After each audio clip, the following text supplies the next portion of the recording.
¿qué tal? Bienvenidos al segundo episodio de Poderosamente.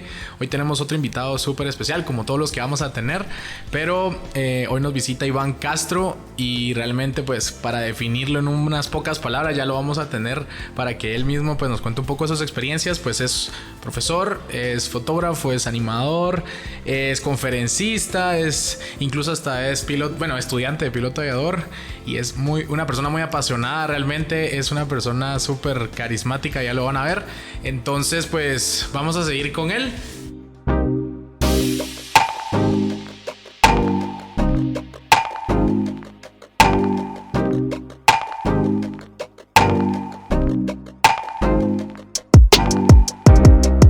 Y tenemos a Iván Castro.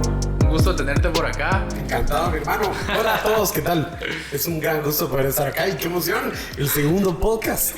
Sí, ya tenemos el primer episodio grabado, nos fue re bien. ¿De qué se trató? ¿De qué se trató? Es un podcast, bueno, el episodio realmente tuvimos a un invitado que se llama Emerson Salguero. Uh-huh. Es una persona, bueno, en realidad su historia es de superación. Es una persona que creció en un contexto, en un departamento, su familia era de escasos recursos, su papá era policía y bueno, tantas limitantes, pero él incluso ya ha llegado con los proyectos que ha organizado, que son de participación política, fortalecimiento de las instituciones, y bueno, ahí nos estuvo contando. Y ha llegado incluso a representar a Guatemala en conferencias y en foros mundiales de este tipo, ¿verdad? De que fomentan la participación y el fortalecimiento de la paz y bueno, todo ese tema relacionado con política. Perfecto. Entonces él nos enseñó ahí cómo no dejarse vencer por las adversidades, que es algo muy importante, ¿verdad? Que es fácil decirlo, pero no hacerlo. Bueno, y que a todos nos toca, o sea, literal. Si quieres estar vivo, tienes que estar dispuesto a enfrentar las adversidades. Es totalmente verídico. Bueno, pero contanos un poquito, contanos de todo, porque de eso venimos, ¿verdad? Contanos lo que has hecho, porque es muy, muy interesante, de verdad. Bueno, yo creo que todo empieza con un sueño, con una visión que tienes en algún momento. Sí. En alguna parte de tu vida te das cuenta que la vida te está llamando para algo, ¿verdad? Y en mi caso tiene que ver con el desfile del 15 de septiembre. ¿De verdad? Teniendo solamente 5 años, fuimos al Parque Central con mi mamá, vimos pues a toda la gente marchando, a los batonistas, a todos los músicos, y de repente volteo y veo algo que me cambió la vida por completo, ¿verdad? Era un hombre danzando con un robot, ¿verdad? Y bailaba y tenía 2 brazos el robot y tenía un ojote. Y yo estaba sorprendido. Yo le digo, mira mamá, un robot. Y mi mamá me dice que eso no era un robot, era una cámara. No. Y entonces, no, imagínate el robot. Sí, se miraba los brazos, las 3 patas. Y pues en ese tiempo, pues casi todas las series que miraba yo de pequeño tenían que ver con robots y con seres del espacio. Para mí fue algo sorprendente. Y entonces yo le digo, bueno, pero ¿qué es una cámara? Y dice, eso es lo que hace que la gente salga en la televisión. Y dentro de mi ignorancia, para mí era como un rayo que hacía la gente chiquita, ¿verdad? Porque todavía, todavía pienso que la gente vive dentro de los televisores. No sé cómo le hacen en esas pequeñas pantallas, pero fue tan impactante. Y sobre todo porque estábamos tan cerca que hasta fuimos a la unidad móvil. Y veo ese montón de pantallas, veo ese montón de botones, ese montón de luces, palancas. Y para mí fue igual de impactante porque era como el control central de la NASA. ¿Cuántos años tenías ahí? 5 años. Y pues, vieras que es bien chistoso porque en realidad siempre he sido como el más ignorante de las cosas. Que empiezo, ¿sí? Ok. Hasta el punto que al día siguiente yo llegué al colegio todavía con la idea que había visto un robot y el cuartel central de la NASA, y todos mis compañeros de la misma edad sabían perfectamente que ese robot era una cámara y que servía precisamente para llevar imágenes a los televisores. Pero empezó a surgir un hambre por querer saber más, ¿verdad? Sí. Había conocido algo que me había impactado. Claro. Y entonces pues me ponía mi uniforme de colegio, llevaba mis cuadernos, mi mochila, y la 40R siempre pasaba enfrente de los canales de televisión. Hasta que un día decidí bajarme, llegar a la puerta. En ese momento pues no existía tanta seguridad. Digo que quiero hacer una tarea del colegio, ¿verdad? Y empiezo a preguntarle a todo el mundo. Adentro de las oficinas y todo. De los estudios, de las salas de edición. Es impresionante la cantidad de gente que conocí completamente abierta a contarme lo que hacían. Estaba emocionado. Sí, que un patojito, cabal preguntando, ¿verdad? Llegara y preguntara sobre esas cosas. Y yo pues como no tenía cámara, no tenía absolutamente nada, dibujaba las cosas. Dibujaba los switchers, dibujaba las videograbadoras, las luces. Y esa era la información que me servía para que cuando regresara a la casa lo pudiera replicar con lo que tuviera. Ahora, esto siempre en esa infancia temprana, digamos así, de 5 a 10 años, digamos. Sí, totalmente. Hasta el punto que mi primera cámara fue una botella de shampoo de 1 galón, ¿verdad? Pues, tenía la improvisación, la tapadera era lente, pues tenía un asa. Sí. Realmente yo todavía la veo como una cámara de televisión. Las luces eran blocks. ¿Verdad? Blocks sin usar de una construcción, pues bastante buenas porque eran de 3 luces, ¿verdad? No era solo una luz. Los micrófonos eran pastas de zapato chinola. Ya todo está la marca. Sí, no, en realidad era increíble porque pues dentro de esa infancia y de esa inocencia realmente estaba dibujando lo que se iba a convertir en un camino y un sueño. Sí, totalmente. Eso sí. Justo unos minutos antes de empezar a grabar ahora estábamos hablando sobre la educación. Sí. La educación tradicional. Y para mí, si hay algo que no podía entender por qué existiera la educación tradicional, no podía entender que alguien quisiera meterme en la cabeza cosas que no quisiera y que encima me valorara sobre eso.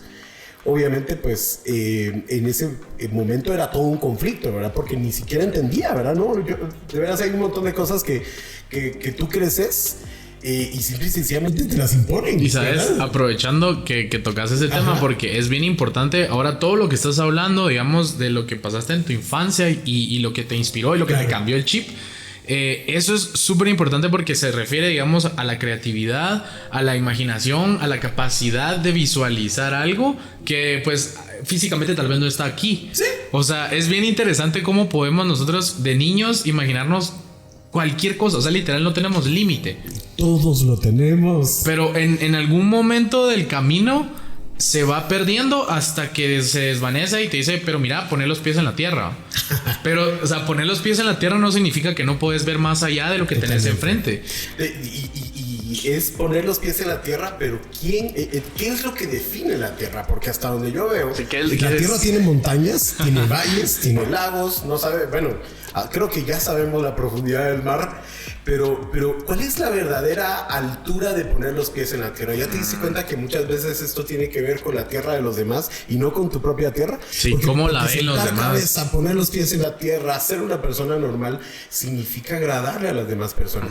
Y hay un montón de cosas en las que uno se pierde por tratar de agradar a tus maestros, a tus papás, a tus amigos.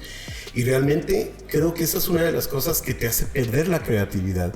Cuando vos dejas de ser vos mismo, cuando vos dejas de tener tus propias ideas y empezás a construir lo que la gente define como lo que debe ser una persona. Entonces, ¿qué fue lo que pasó conmigo? Detesté por completo, ¿verdad? A pesar que amaba las clases de estudios sociales y sorprendentemente las de matemáticas, realmente me puse en conflicto con todos mis profesores porque no me enseñaban cómo utilizar un robot, cómo utilizar ese ojote, esas funciones. Y yo les decía, mire, pero es que quiero que usted me enseñe de cámaras. Y me miraban como loco. Y como no sabían qué hacer conmigo, terminaban castigado. Sí, sí, porque no te salías del molde. Sí. Entonces eras una persona desobediente. Totalmente. No cazabas, ¿no? Hoy por hoy sé que existen métodos de estudio donde te preguntan qué es lo que más te gusta. ¿Quieres ser astronauta? No hay ningún problema. Toda tu lectura va a tener que ser de astronautas y si es posible te vamos a conseguir una entrevista con un astronauta. Eso es buenísimo. Eso incluso yo estoy leyendo, bueno, terminé de leer hace poco un libro que se llama The Clockwork Mechanism, algo parecido.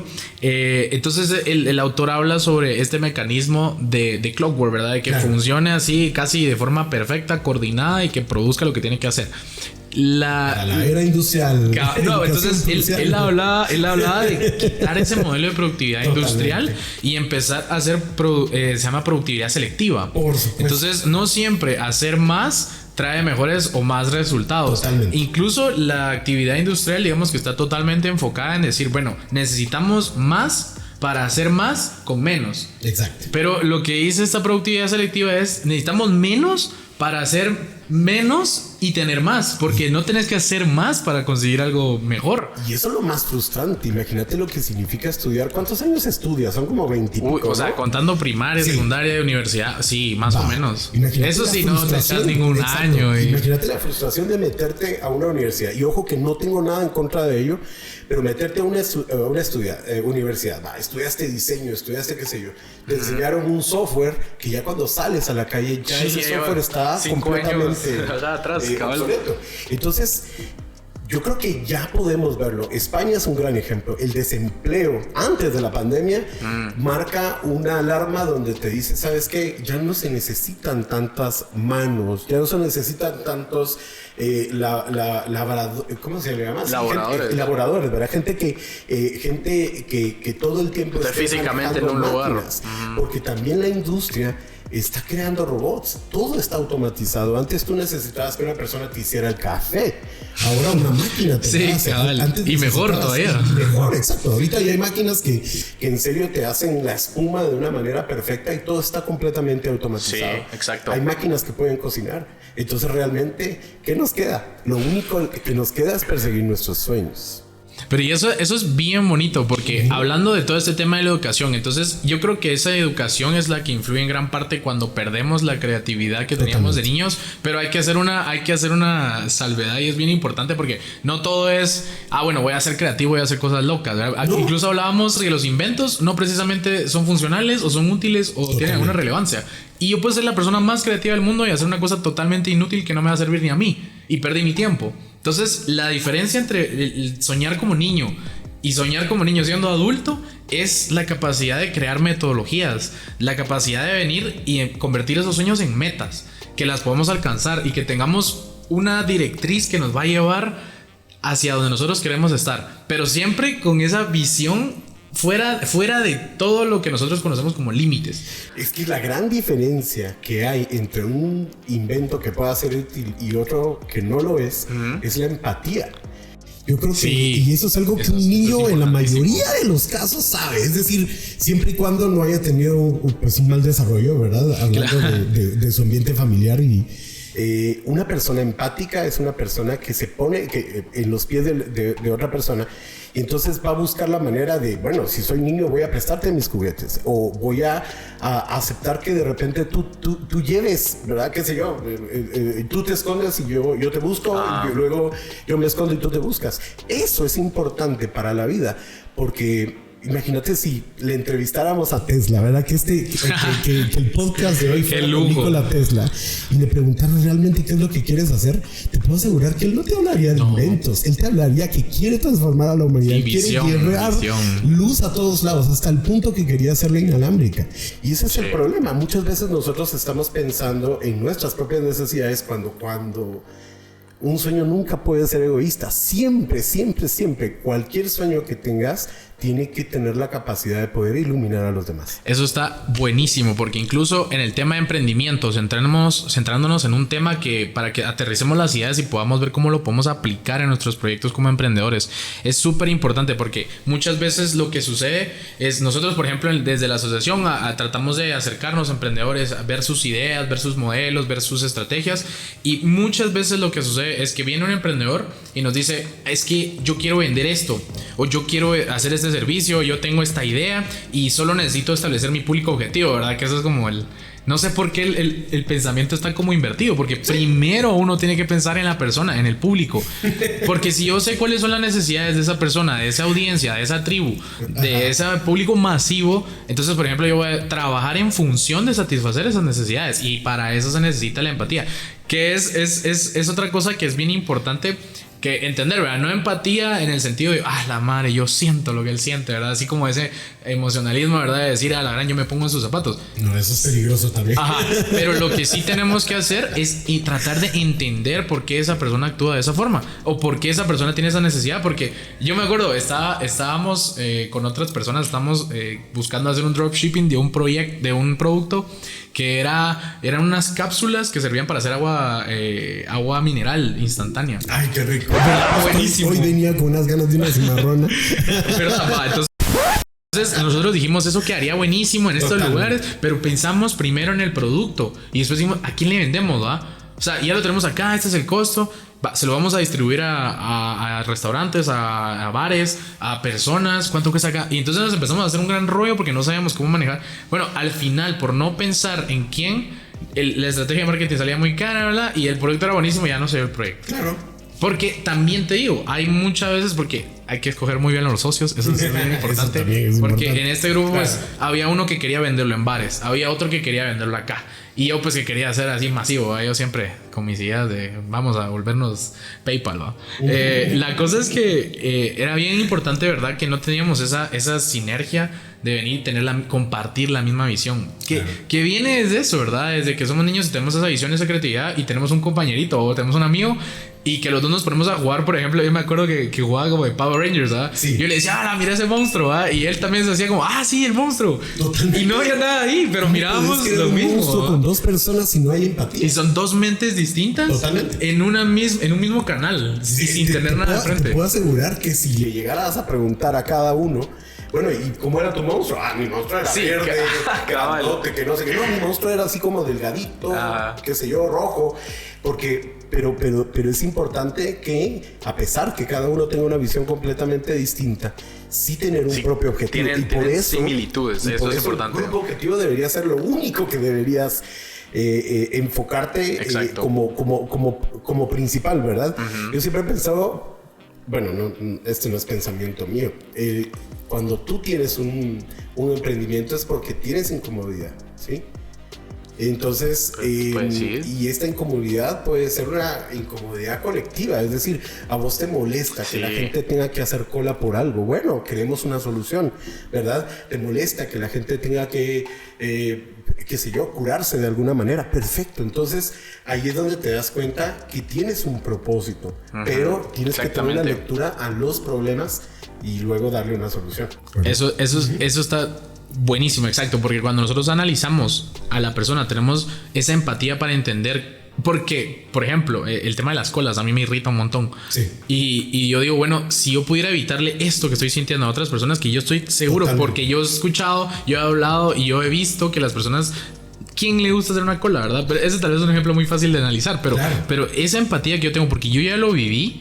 No me estoy poniendo los zapatos de otra persona porque yo no sé cómo vive la experiencia de una cola, sino que estoy viviendo mis sentimientos en el reflejo de que estoy seguro que esa persona siente malestar con estar aquí parado perdiendo el tiempo. Totalmente. Y es bien importante entonces que analicemos eso, ¿verdad? Que aterricemos las ideas como emprendedores jóvenes, porque tenemos que tener esa visión muchísimo más desarrollada, porque tenemos tiempo. Creo que ese es el asset más valioso que tenemos como jóvenes.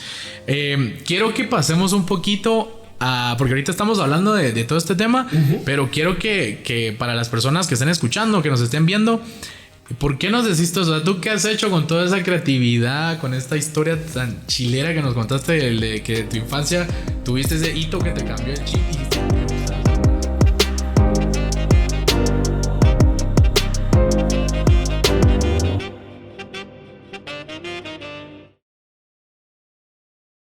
Bueno, en primer lugar, tuve la decisión más importante en mi vida. Dejé los estudios.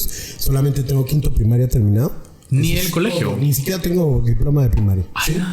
Y me puse a trabajar en lo que quería. Es decir, yo trabajo en televisión desde los 11 años. Luego 11 años. 2 años. Se podría llamar explotación infantil. Pero no. Vamos a cortar esa parte. No, pero en realidad tenemos que cambiar nuestra forma de ver. La explotación infantil existe únicamente cuando el niño es maltratado.